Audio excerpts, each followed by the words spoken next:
Join, wager, cash in, and get a $125 bonus. Sign up now at tvg.com. 2013 was quite the year for the American Quarter Horse, whereas 2012, the headlines were dominated by one horse and one dashing eagle. 2013, it was dominated by an array of brilliant races and top-notch performances. I'm Mike Joyce, joined by Dave Weaver and track announcer at Los Alamitos, Ed Burgart. And Dave, let's start where we always start with American Quarter Horse racing, the All-American Futurity. Yeah, it was a great weekend on Labor Day, as it always is. And the money was so huge this year. We had the richest Derby of all time, $2.8 million. Feature hero would win that for Eddie Willis. But how about the New Mexico bred 2-year-old Handsome Jack Flash that would steal the stage and win one for the home state of New Mexico and beat one of the stronger fields that we have seen in a long, long time in the All-American Futurity. Handsome Jack Flash started his run in a Futurity for state breds in the Zia Futurity. We also saw the richest American Quarter Horse race of all time, which you mentioned, Feature Hero winning that race, the All-American Derby. It was outstanding, but we bring it back to Los Alamitos, where you and I are based most of the year, and Ed Burgart, kind enough to join us. You call all the races here at Los Alamitos. You have a great eye.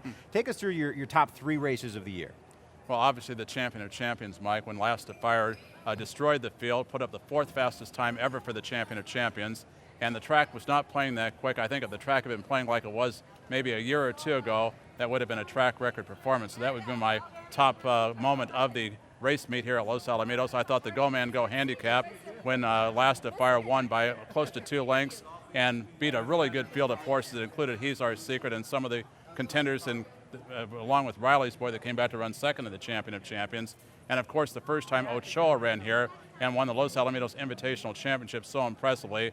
I was fortunate enough to call Ochoa winning the All-American Derby last year, and I thought he was equally impressive in winning the Los Alamitos Championship. So those would be my 3 top race calls of the season. You and I have covered a lot of American Quarter Horse racing, as have you, Ed, but a new member to our cast, Caleb Keller. He got the Quarter Horse racing bug. Let's check in with Caleb with his thoughts on 2013. Yeah, thanks guys, and a couple of memories that really stick out for me this year at Los Alamitos. How about the first $1 million Futurity of the year back in June, the Ed Burg Million? 5-Bar Cartel was a horse that was coming in. He was undefeated out of the great mare 5-Bar Molly, probably one of the more exceptional female racehorses that we've seen out here at Los Alamitos. And for that horse to get the victory, and I was actually in the Vessels Club. I just walked out of the Vessels Club, and Danny Montez, the trainer of 5-Bar Cartel, was waiting on that photo finish. And just the tense feeling of having all those people around for a $1 million photo was great. And Danny Montez picked up that huge victory there in the Ed Burke Million with 5-Bar Cartel. Thank you very much, Caleb, and he did a great job reporting here at Los Alamitos all year long.